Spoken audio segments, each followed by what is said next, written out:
New হ্যাম্পশায়ারের একটি gas স্টেশনে কর্মরত অবস্থায় আইসের হাতে ২৬ বছর বয়সী এক বাংলাদেশি যুবক আটক হয়েছেন। শনিবার রাতে আইস এজেন্টরা ওই যুবককে আটক করে নিয়ে যায়। বর্তমানে সে ম্যাসাচুসেটস প্লাইমাউথের আইস ডিটেনশন সেন্টারে আটক রয়েছেন।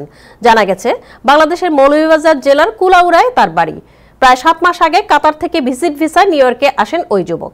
এরপর নিউ ইয়র্কে স্টেটের ঠিকানা ব্যবহার করে USCIS-এ অ্যাসাইলাম করেন। পরে তিনি নিউ হ্যাম্পশায়ার স্টেটের একটি শহরের গ্যাস স্টেশনে কাজ পেয়ে সেখানে চলে যান। শনিবার রাতে ওই গ্যাস স্টেশনে আইস অভিযান চালিয়ে জীবানকে আটক করে নিয়ে যায়।